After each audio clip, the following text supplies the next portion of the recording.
Good morning, everyone. Thank you so much for joining us. I'm really hoping that wherever you are today, it's a little bit sunnier than it is in Brislington, in Bristol, which is very dull and overcast. A huge thank you for joining us this morning and for spending your morning with us. I think we've got a really great session ahead. I'd like to welcome Emma Hazlewood, who is our speaker for today. You're at the Bristol Fundraising Group session called The Foundations of Building a Legacy Programme. Emma has extensive experience managing legacy programs for a number of different organisations. And because we've got quite a jam-packed session today, without further ado, I'm going to hand straight over to Emma. But just to let you know, we are going to record the session today, which is something new for the Bristol Fundraising Group. So if you don't want to be on the recording, that's totally fine. Please do turn your cameras off. We've got time for questions at the end as well. You will be able to unmute yourself and speak, but just a reminder that at that point you would also be recorded. And we're hoping to share the recording in our next newsletter with everybody. So yeah, thank you again for joining us. And without further ado, over to you, Emma. Thank you very much. Good morning, everybody. It is wonderful to be here sharing a bit of enthusiasm and expertise around legacy fundraising. I've spent the last 7-8 years in legacy fundraising, but I'm aware that many of you, this is a bit of a foreign language and a bit of a foreign element to our fundraising collective, but one that's really, really valuable for our organisations. So this morning, I've got about half an hour to share some legacy basics and how to get started. So this is pitched for those of you who haven't got the foggiest about the terminology that we use or about what the audience, who the audience are or what they need. But we are going to move into a few deeper topics later on, free wills being one that in the sector we could spend days or weeks debating about, and I'm going to do my best to share an introduction to free wills in 10 minutes. I'm very happy to take questions. Please do pop them in the chat or come off mute and ask those as we go through. And then at the end, I'm going to share 3 areas where if I were working in a smaller or a more local charity, which I have done in the past, I currently work for the National Trust, but I have previously worked for the University of Birmingham building their legacy programme. 3 areas where I would put my resource to start taking that legacy programme from the reactive basics into a more proactive asking approach. And we'll finish with lots of time to ask me anything, whether or not it's a subject we've covered in this chat. If it's to do with legacy fundraising, feel free to ask away. I am yours. So I might throw some terms around, and I'm aware that they are of second nature to me, but just for your benefit, there are 3 main types of legacy. A pecuniary gift is a cash sum, such as £5,000.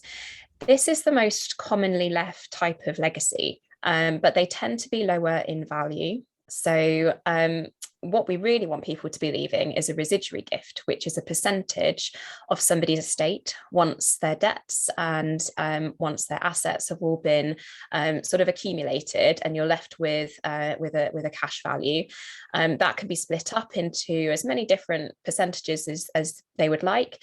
And something that we use at the National Trust is a phrase that goes, even after leaving to family and friends, because we appreciate that's where people's priorities are going to be, even a small percentage can make a big difference. And we put that sort of idea of it being a percentage in at that early stage.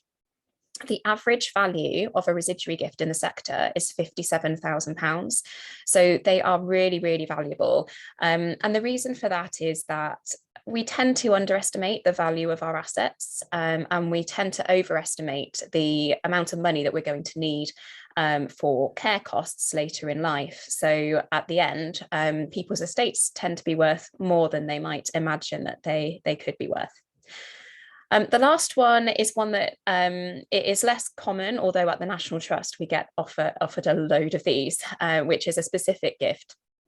This is a gift of an item, also known as a chattel. So a chattel would be a smaller item, such as a vase or a piece of furniture. But it can also be a gift of property, a gift of land, or a gift of shares. So anything that's not cash. Why do people leave a legacy to charity? A lot of these motivations are the same as the motivations for leaving, giving a gift in their lifetime. But I want to focus in on this first one, which is that when somebody writes their will, they will most often include only one charity. So that's the most commonly left number of charities in a will is one. And they are effectively saying this charity is as important to me as my family and friends, and I care as much about it as my family and friends.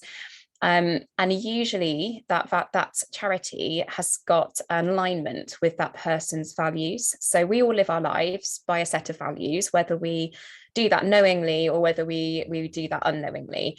And when we support charities in our lifetime, a lot of those charities will have some crossover with the values that we hold, because those are the things we care about. But when we leave a legacy in our will for a charity, it enables those values that we've lived our lives by to be continued after we've died. And this is a way for us to picture ourselves living on and ourselves having an impact after we're gone. As one person put it in a focus group I was in recently, they talked about a legacy to ensure that what matters to you is heard, whether you are alive or not. I thought that was a nice way of putting it. But another supporter has also described writing her will as like winning the lottery, because she didn't have, very much money during her lifetime. And she said it was so freeing to write her will and give money to the things she really cared about, and not have to think about money for, food or heating or, looking after herself later in life. It felt to her like this was the best thing ever, and she could really give to the places that mattered to her most. These last two cross over very much with a lifetime gift. We're either leaving a gift to fix a problem, like curing cancer, or we're leaving a gift as a thank you for a lifetime of happy memories. And these tend to be gifts left to what we would call loved in life charities. The National Trust falls very much into that box, but so do universities, so do arts organisations. These are causes that on the face of it might seem like we need funds less than charities that are helping people or animals to survive. And these kinds of legacies have been described as a bit of a guilty pleasure for our supporters. They're giving that gift because they love the organisation rather than because they deem the organisation to be in particular need. So there are a couple of myths about why people leave gifts to charity. I have never come across a supporter whose primary motivation for leaving a legacy is to get the tax benefits, although there are some tax benefits in particular circumstances.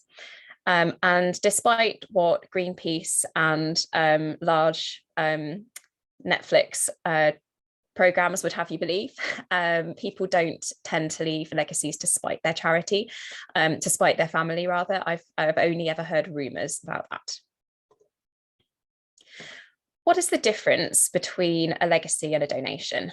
The short answer is there isn't one. If you can ask for a major gift, if you can ask for a direct debit, if you can ask someone to run a challenge event for you, then you can ask somebody to leave a legacy, because the way that we ask them is exactly the same.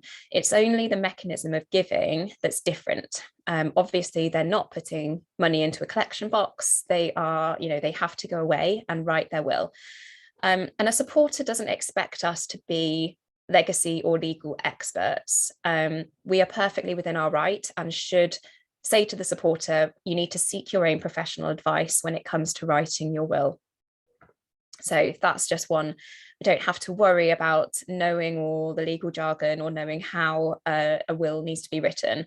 Supporters should definitely go and seek their own professional advice.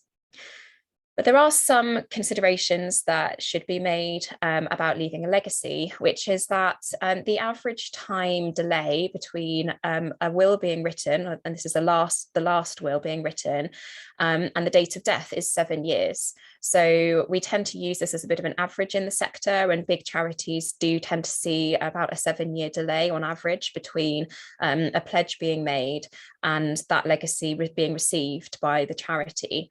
So legacies need to fund future work. They need to be future proof. We can't ask people to leave a legacy for a project that we're working on today. And supporters are not going to be here to oversee the use of that gift. So building trust with our supporters, that they trust us to spend the gift wisely, is really important, especially as we want to encourage our supporters to leave us an unrestricted gift, which is a gift that doesn't have any criteria on how we use it. So it's just a cash gift that comes in and we can use it for whatever we would like. Ideally, we're not going to be using that gift to fund a new toilet block, because that's not going to give our supporters, that's not what our supporters think we're going to spend money on. We want to be sharing stories about, at the National Trust, for example, using legacies to fund conservation, because that's going to build trust with our supporters that when their legacy is received, it's going to be used for something that they really care about. So, how do we get started with legacy fundraising? And this maze in Cornwall has recently undergone a 4-year restoration project that was partially funded with a legacy. So they're having an opening event in the next couple of months that they're inviting the next of kin of the legacy donor to come and see the project, which is a really lovely way to bring that legacy to life for those family. And it also means that they are then more likely to consider the National Trust as beneficiaries in their own will. So it's just a really nice cycle. But firstly, we need to go back to legacies are for future work. What are we asking our supporters to do? We are asking them to leave a legacy, but why? Why do we need a legacy? What is it going to do? What's the impact it's going to have? And this comes back to your charitable purpose. So an example from the National Trust would be that your legacy can protect our history so that future generations can learn and be inspired by it. So if, let's generalize, but let's make it as, tangible for our supporters as we can without tying it down to specific programs of work. And then once we know what we're asking people to fund, then we can share stories about how gifts and legacies have made that work possible.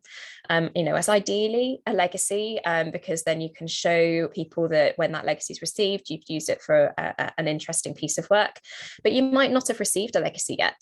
So it's absolutely fine to talk about how gifts that you've received have made work possible in these areas. And then you can add an awareness raising statement or a call to action to the end of that story to say donations and gifts and wills make our work possible. If you're interested in finding out more, please contact so and so. But then supporters are going to need a little bit of help with how they go away and do this.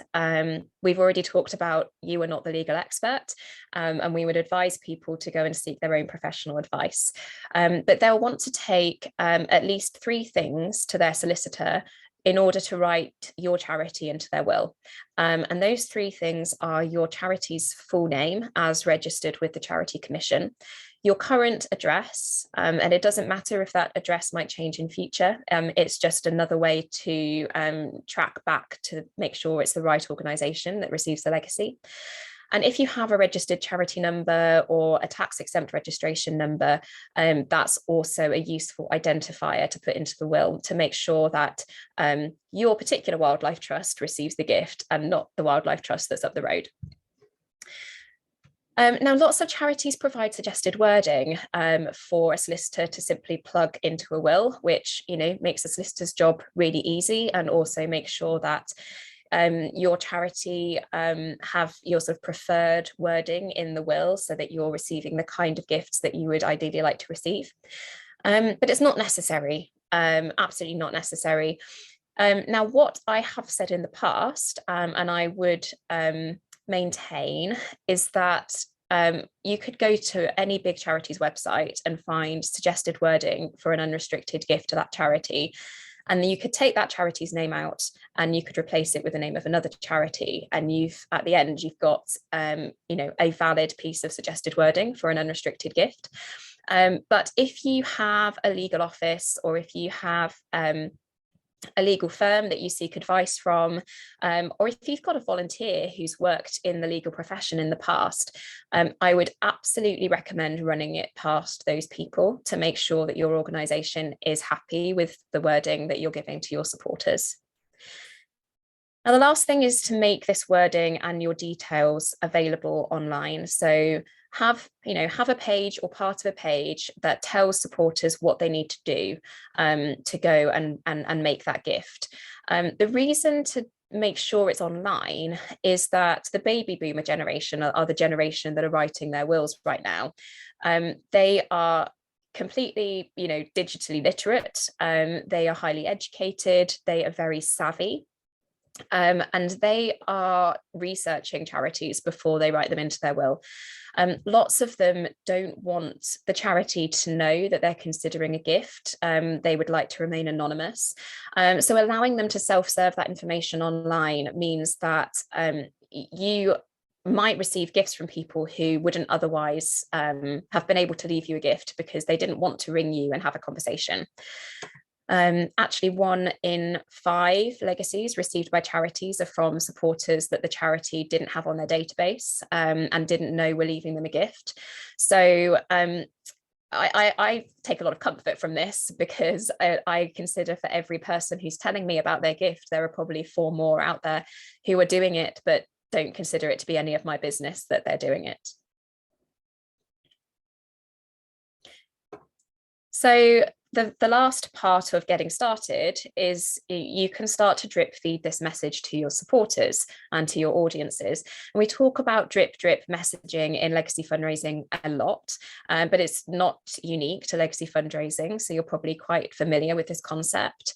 The reason it's important for legacy fundraising is that we don't know when somebody's going to be writing their will. Okay, we're supposed to write our will at various points in our lifetime, like when you've had a baby, bought a house, got divorced, retired. But at any one point, your supporters may or may not be thinking about their will. And if I receive a newsletter from a charity I support that has a legacy story in it, I might read that story and think, oh, that's nice, that legacy funded that piece of work and it was really good. But I'm going to be less engaged with it if I'm not thinking about writing my will than I am if I'm at the point of writing my will. So because we don't know when those moments are happening, we just need to make sure that we are regularly talking about legacies to our supporters and including that messaging in a number of our different communications, so that it's always got that sort of low-level profile with our supporters. And then we're hopefully going to catch some of them at the right time. The very last thing I want to talk about here is response mechanisms. So you'd like to know, really, if people are thinking about leaving you a gift in their will. Then you can thank them, then you can put them on a journey, you can send them some more information. And so one way to do that really easily and cheaply is to include a tick box on response forms that are coming back to you anyway. So these would be appeal response forms, raffle response forms, questionnaires, anything that you are sending to your supporter base that they need to do something with and send back to you. And then that means that you can collect those people, engage with them and steward them. Good. So we've got to free wills. Do you need a free will scheme to ask for a legacy? When I was planning this talk, I asked myself, what would I be thinking if I were not a legacy fundraiser and I was maybe a sole fundraiser working for a local charity? I would probably be looking at all of the other big charities in the market, well, big and small, who offer a free will scheme, and think to myself, is it even worth doing legacy fundraising if I can't offer my supporters a free will? Well, the answer is absolutely yes, it is worth doing legacy fundraising. And no, you don't need a free will scheme to ask for a legacy. Legacies have been received by charities for years, and the National Trust has practically been built on legacy gifts. And the free will market's only really been around for about 20 years. I think it was about 20 years ago that CRUK launched one of the first free will schemes. And so, you know, supporters, they're highly educated, they're already writing their wills anyway. And CRUK did some research into their free will scheme, which showed that 30% of the people who wrote their will using their free will scheme would have written their will anyway and paid for the will and given a gift to CRUK. So the gift was not dependent on having the free will, and that supporter would have actually written their own will and paid for the cost of that anyway. And that accounted for 40% of the income, because those supporters were leaving proportionally larger gifts in their wills. But of course, free wills do add value, otherwise charities wouldn't offer a free will. So why do charities offer a free will?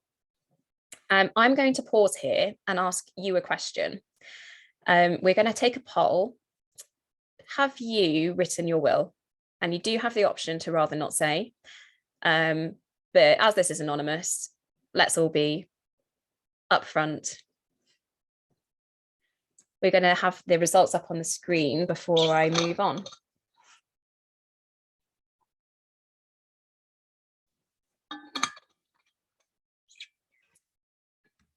Wow, well done.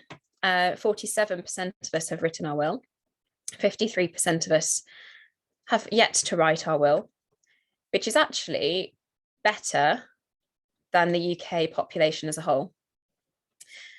So 63% of UK adults don't have a will. And clearly this is a huge barrier for charities seeking legacy gifts, because in order to leave a legacy, you have to have a will. So the first reason that free wills were introduced to the legacy fundraising market was to try and remove that barrier. And that barrier is twofold, really. There's the cost involved with writing a will. It's usually about £250 to £350 to write a will with a solicitor. But also, we're just hugely apathetic about writing our wills. You know, it seems dull. We have to think, really think about it. And Richard Radcliffe did some research which showed that it can take up to 15 years between the point we first think, I should really write my will, to writing the will. So for charities seeking legacy gifts, we want to try and entice our supporters to write their will a bit sooner than that. And offering a free will, especially part of, say, a free will writing week or a will writing month, where the offer is only available for a fixed period of time, can entice supporters to write their will sooner.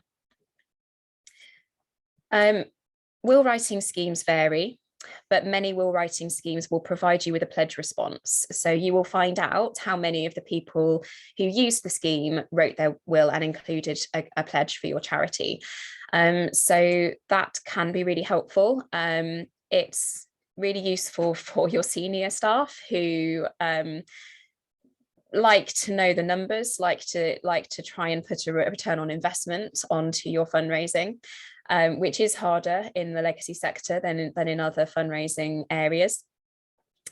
But it also allows you to steward those pledges. And stewardship is really important because 50% of, and this is the sector average, 50% of people who pledge to you, when they pass away, there won't actually be a gift in their will for you. So the retention rate is 50% for your pledges, and stewarding them can help to improve that. But stewarding a pledge can also increase the value of that pledge, and has been shown to do this. So over a period of time, when supporters rewrite their will, if they've been stewarded well, they may well increase the value of that gift. It provides a value exchange to talk to your supporters about. And when we're charities always asking for money, always asking supporters to do something, to volunteer, to advocate, it's quite nice as a change to offer them something in return, and just provides a bit of a different, a different tone of voice, a different thing to talk about. But it's also useful as a marketing hook because it provides a tangible response for many free will schemes. Charities will ask supporters to hand raise and sign up to have their free will, which means that they have to inquire with you and say they're interested in order to take advantage of that free will scheme. So marketing teams and also senior managers really like this because it provides a method of tracking how successful a campaign has been. But we do have to be careful that with any legacy campaign, that we don't evaluate it purely on the tangible responses we're able to count, because as we've discussed, only 1 in 5 people are going to actually get in contact with us about leaving their legacy. Now, lastly, free will campaigns can provide you with some really nice internal leverage to talk to your colleagues about legacy marketing. And, any charity, you've got your sort of more front-facing colleagues, whether that is nurses working in hospice, or whether at the National Trust we're talking about rangers and people working at the properties who engage with our supporters. For me, it's really important that those people understand why we ask for, why legacies are important to the National Trust, and know how to respond to somebody who might ask the question to them. So lots of charities will use a free will writing week to just blitz an internal campaign to their colleagues and get those colleagues on side to be supporters and advocates of legacy fundraising. Can I have a time check, Kirsten? Hi, yeah, so you're just at 10:25, just after. Brilliant. So I'm finishing with 3 areas that where I would put my money, and I'll put my money where my mouth is. I have focused on each of these 3 areas, so hopefully this should be sage advice. These roof renovation stones, by the way, Castle Drogo was one of our more recent fundraising projects, and it was a beneficiary of Gifts in Wills. We took some of our legacy pledges on to an event there, and you were able to go up the scaffolding and up onto the roof, and then see the views from the roof over Dartmoor, which was really popular with our legacy pledges. And just help to show them the impact of their legacy firsthand. So it just helps them to, we call it living their legacy, because then they're not going to see their legacy in motion, but it helps them to visualize what it will do in future. So events, if you can only do one thing, that's aside from putting your tick boxes on your appeals, I would do an event. I'm a big advocate of events, and there are a number of reasons why. Firstly, it can be a really good cost-effective way to have some quality conversations. So you can absolutely share some resource with another team, or another area of fundraising if you're a sole fundraiser looking after everything. And you can have a donor thank you event that also talks about the impact of legacies, and then has a feedback form which asks people about, have you considered a gift in your will for charity, and would you consider a gift for us?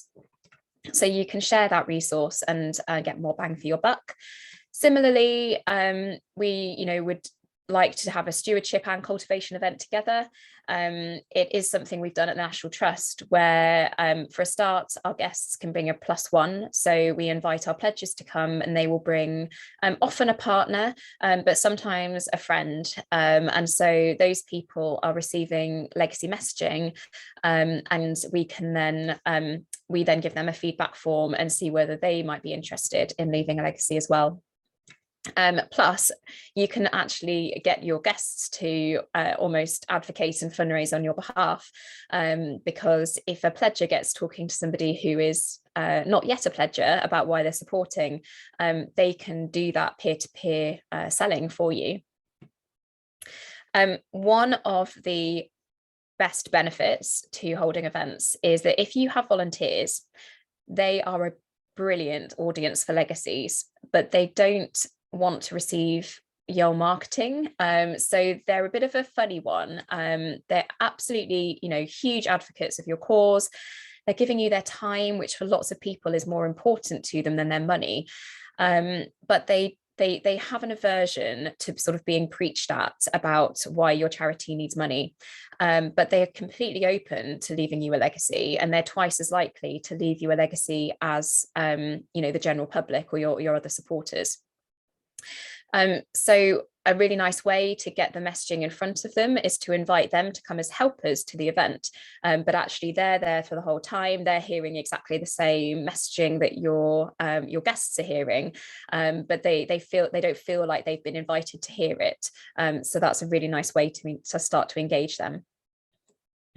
I've actually run events, cultivation events at some of our properties in the Southwest, where volunteers came to help serve the teas and coffees, and after the event have come up and disclosed that they've left a legacy to the National Trust, but didn't realise that we wanted to know about that. So that was really nice.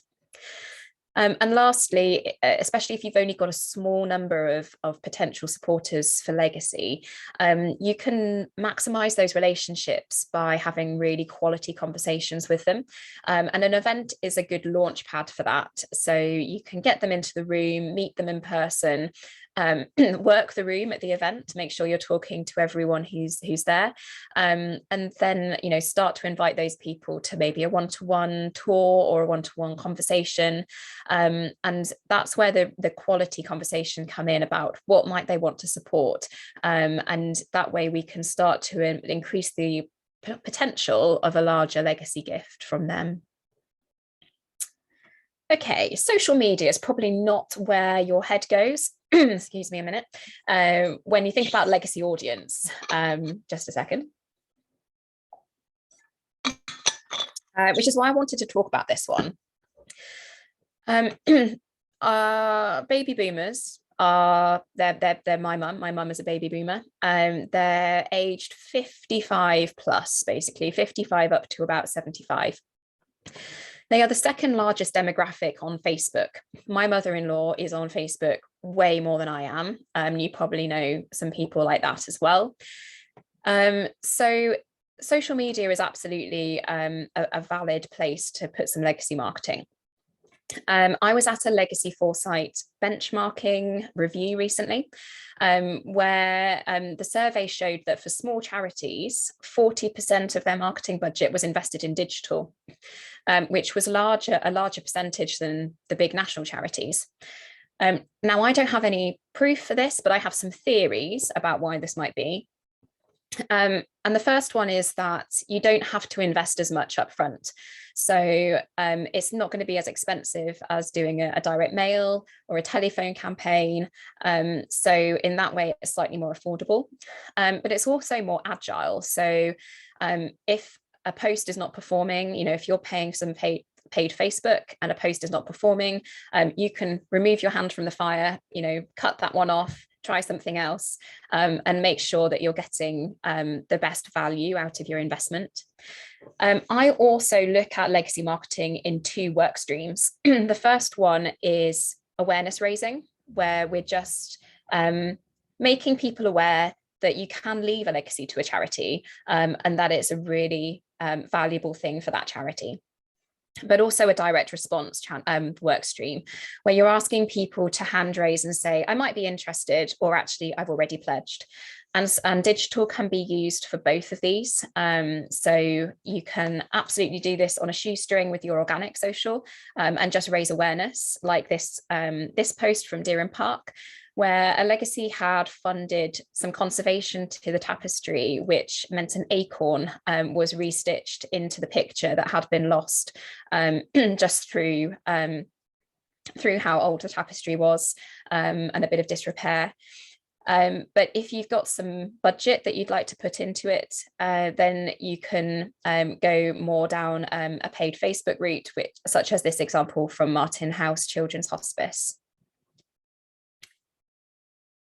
I'm going to finish on a more personal story. And the reason for this is I'd like to show you that anybody can be a legacy supporter, but also that your commemorative donors are your friends for life. they are 3 times more likely to leave a legacy to your charity. And that legacy is less likely to be removed over time. So I'm just going to share my journey as a commemorative supporter. This is me on my graduation day, many moons ago, and I'm there with my dad, David, and my mum, Alison. I was not able to find any photographs of my dad where he's not pulling a ridiculous face. So apologies, you've got this blast from the past from me. But my dad passed away 10 years ago. It wasn't unexpected. Sorry, I should give a mascara warning or a trigger warning. If you'd like to rejoin in 2 minutes, please do. He passed away 10 years ago. It wasn't unexpected. He was 87, but it did all happen quite quickly. We found out he had pancreatic cancer, and he died 4 days later. So he spent his last 24 hours in hospice care, which was a big support to my mum, who was struggling to look after him at home on her own. But was really a huge comfort to me because I wasn't able to get back to Devon to see him before he passed away. But I know that a hospice care nurse was with him when he left us. So I obviously became a big supporter of hospice care. It's a cause that I now care very much about. And when I was 24, which is the year my dad passed away, I raised £780 by running a half marathon, which is still the largest amount of money I've ever raised for a charity I don't work for. So I think I've probably got a bit of work to do there. But nevertheless, it was an achievement, and actually quite cathartic to run that marathon in his memory and feel like I was doing something helpful. A couple of years later, my husband and I were reviewing our finances, and we wanted to start giving to some charities on a regular basis. Hospice care was absolutely top of the list for both of us. So we became direct debit donors. And I'm not giving very much a month, but charities have come in and out as our finances have waned and risen. But hospice care has remained in that for the whole time. And then at age 29, we wrote our second wills. We had bucked the trend and written our wills quite young when we bought our first house, but we rewrote our wills when our daughter was born. And at that point, we wrote a legacy for hospice care into our wills. And I don't think that gift is ever going to come out of my will. I think it would feel a bit like a betrayal of to my dad's memory if I removed that gift, because that gift really, although it's for hospice care, that gift is for him, is for my dad. So there's a commemorative motivation attached to the legacy, even though that's not sort of disclosed to the charity. And it's those commemorative legacies, it's that legacy that's attached to the memory of a person. They're the ones that are much less likely to be removed from a will over time.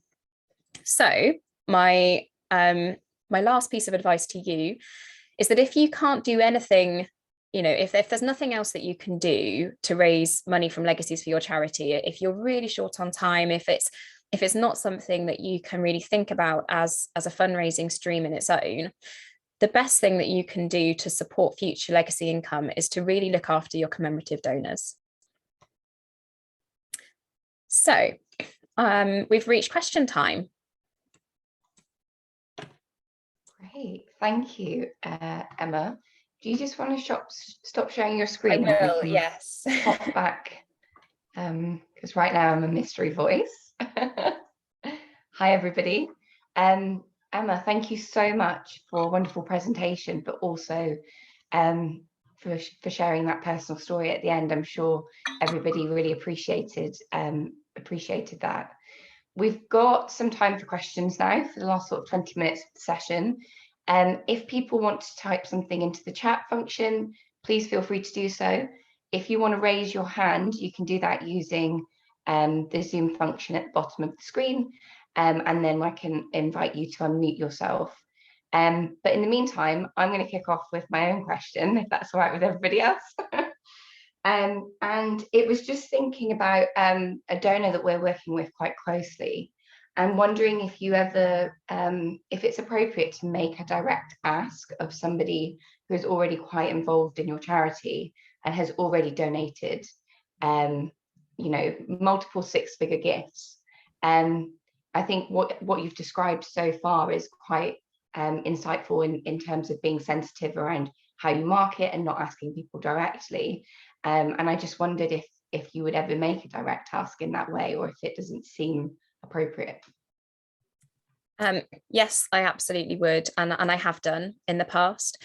So your major gift managers, or if that is you, they can play a really key role in legacy fundraising. So for a major donor, you've got that strong relationship with them already. And the way that I would approach talking to them about a legacy is I would talk about it as an extension of their support. So for a major donor who's perhaps giving in installments, which was quite common at the University of Birmingham, a pledge would be given up front over a couple of years. Maybe about the second, after a year of them giving installments, that's a nice time to start talking about a legacy, because you're still probably a year away from making another major donor ask.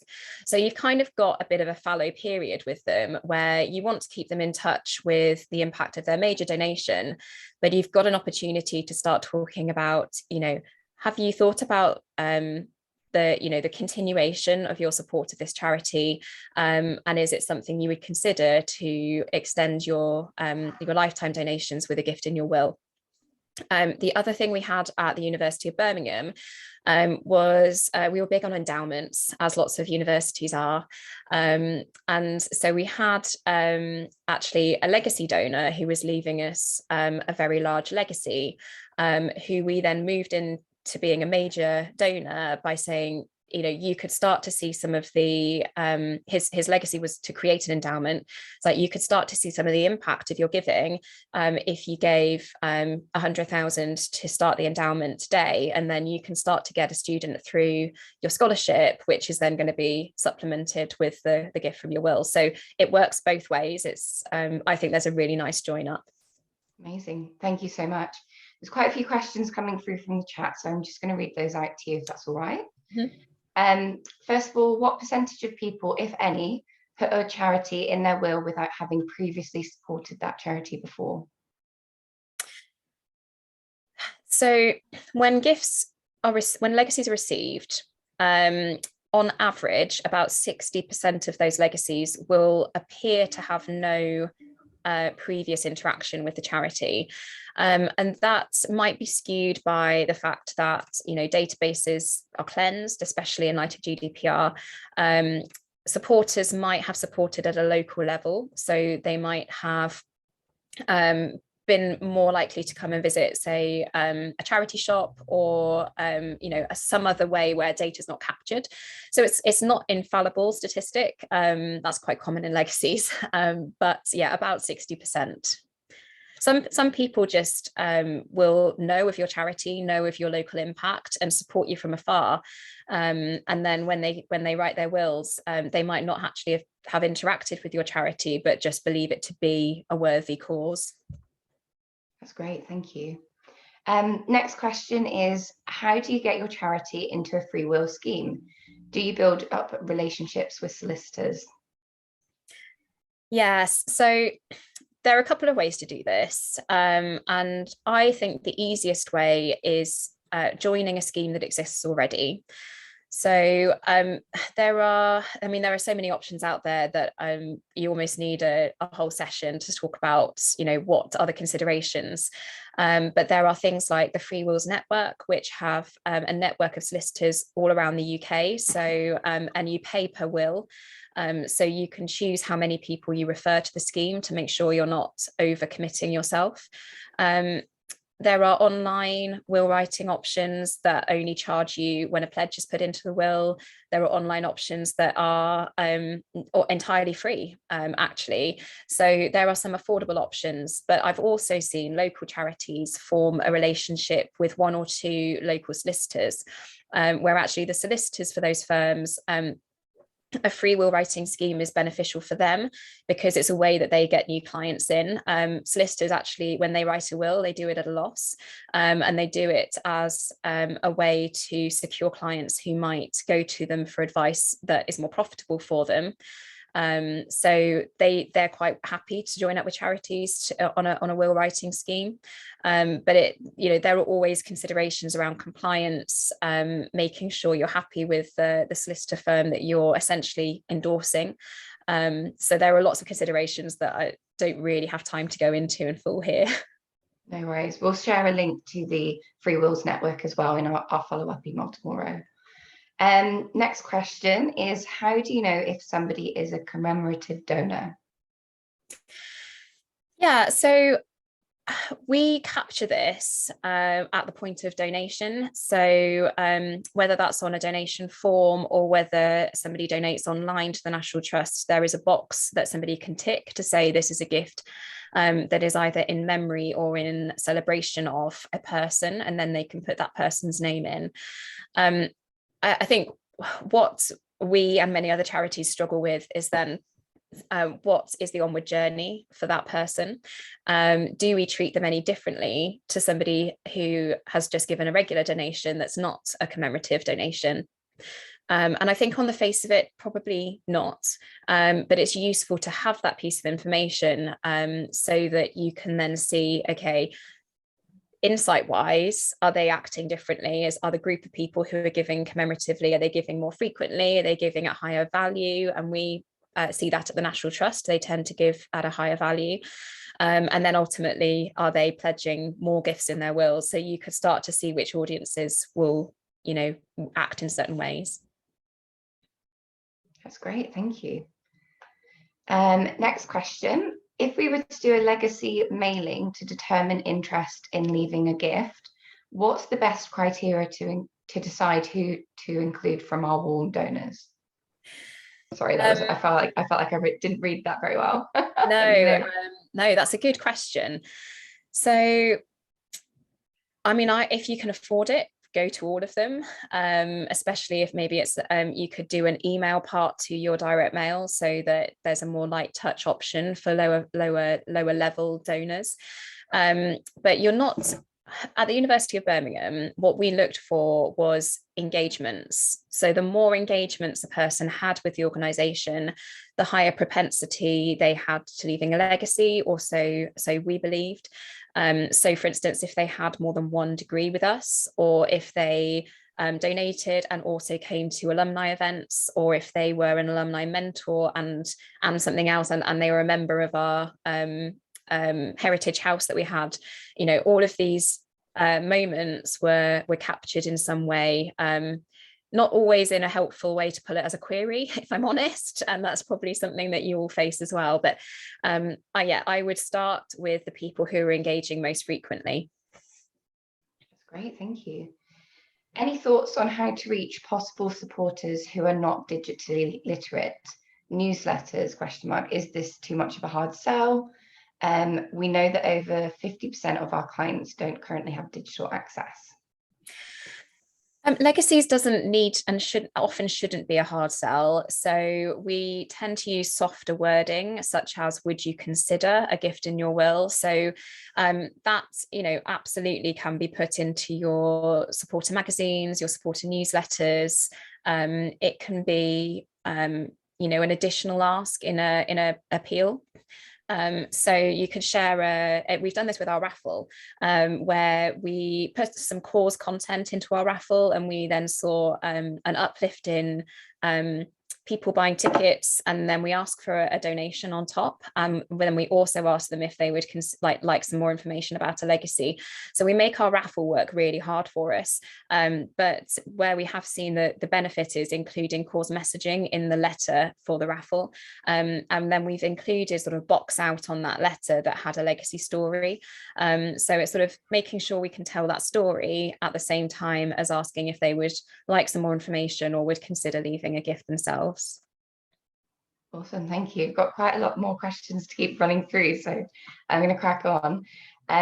One of our trustees is strongly advising that we target solicitors rather than clients or the public. Is this a useful strategy? Do solicitors actually suggest charities to people who are writing their wills? Now, you could get a different answer from different legacy fundraisers. I'm in the camp of it's not where I would focus my energy. Ultimately, it's the client's decision, it's your supporters' decision as to which charities they want to put into their will. But there was some research by the University of Bristol and Remember a Charity, who, by the way, are worth looking up. They're a consortium of charities that advocate for will writing and leaving a legacy across the UK.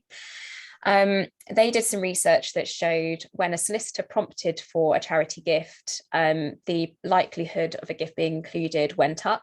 And then when they made an ask that went, lots of my clients or lots of people like to include a charity, so they put that sort of normalization clause in, then the number of gifts went up again and the value of the gift went up. So they do hold sway. They can offer advice, and I know solicitors that are much more willing to sort of say a particular charity's name, but ultimately they shouldn't be influencing their clients in that way. So I would, if I only had limited resource on my time, I would start with your supporters and not with solicitors. Great, thank you.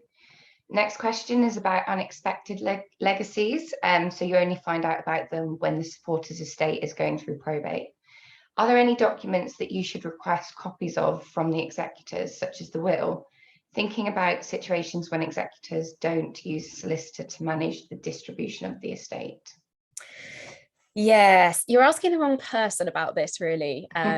Because I'm a legacy marketing expert, and of course you've got the legacy administration side as well. When I was at the University of Birmingham, I did work across both, but I was very reliant on our legal office to help with some of the more complex estates. So if you're receiving a pecuniary gift, you're likely only going to receive the check, and you'll just receive the check with a letter from the executor to say, you've received a gift in this will, here's the check. If it's a residuary gift, then there are some more complex things that need to happen, and it's definitely worth having some legal support if you can. For example, to check that tax has been applied correctly, because your charity gift is tax exempt. But there are two ways that solicitors who are managing an estate that's in administration might apply tax, and that can impact how much sort of tax rebate is applied to the charity gift. So there are some sort of more complex matters there. Definitely ask for a copy of the estate accounts. There are certain things that you are within your right as a charity beneficiary to ask for from the executors. So it's important not to sort of feel like you're bothering them. They have a job that they need to do, and a sort of a professional set of standards they need to work by. But if you have a look at the Institute of Legacy Management, there should be some helpful introductory information on there. And then it might be worth asking a legacy administrator to come in and do a future talk.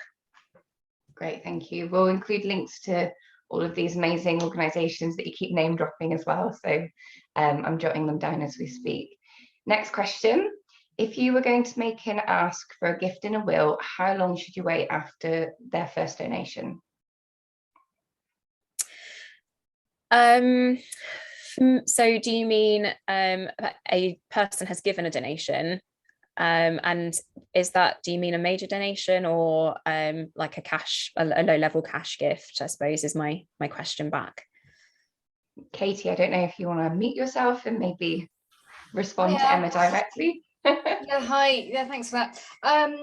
Well, both actually. I was thinking about major donors, but I work in a charity where we have lower level givers as well, and I'd be really interested to get your take on when is it appropriate to start talking about legacies directly to people.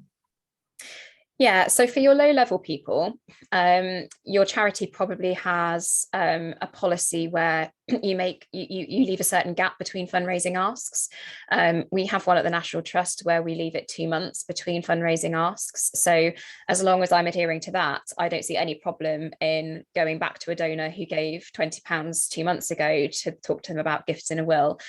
If it's a major donor, I would probably, I mean, it will depend on the personality, won't it? But I might leave it 6 months, and you can start to seed maybe some impact stories to them before you then move into the direct ask, so that you're warming them up towards the fact that legacies are important for your charity. And then in that sort of 6 to 12 months after the major donation, that's when you can start to make that specific ask of them. Thank you, Emma.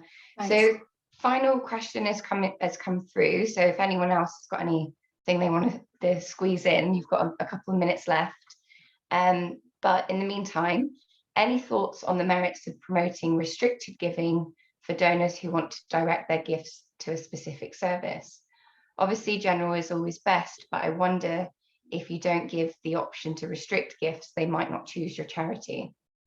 I'm guessing the National Trust may have supporters that want to support a specific property and you don't want to deter them.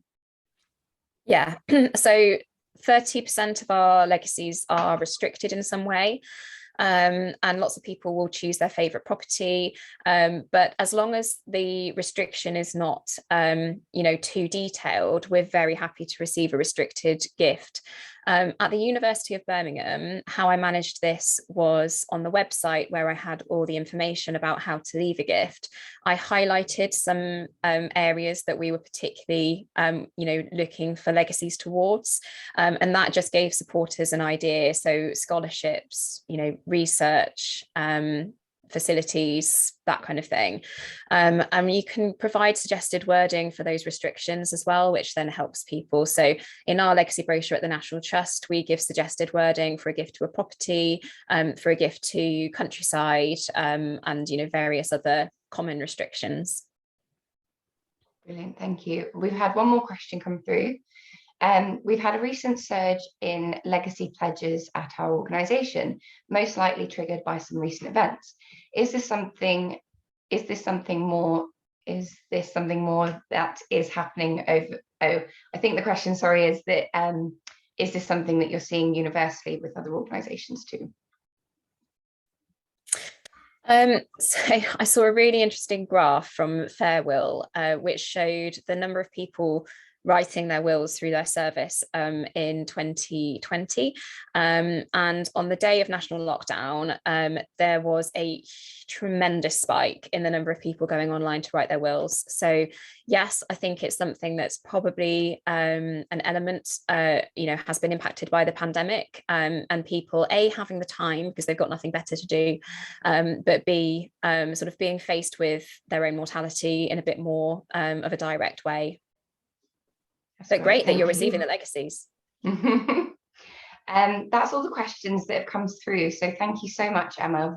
With just a couple minutes left, I want to quickly remind everyone that this session was actually kind of a topic that was sparked through our feedback form. So please do provide feedback on how useful you find the sessions and any ideas for future topics that you would like us to cover. We'll do the legwork, we'll look for the speakers, we'll bring people in. But yeah, we just want to make sure we're responding to the needs of the network. So please do reply to those feedback forms. Thank you. And finally, yeah, thank you again, Emma, for your time this morning. It's incredibly helpful. And yeah, take care, everybody, and we'll hopefully see you next month. Thank you. Bye, everyone. Thanks, really great session. Thank you, Emma. Bye-bye. Take care, everybody. Bye. Bye-bye. Thanks so much, Emma. Cheers. Thanks, Emma. Thank you. Bye. Great.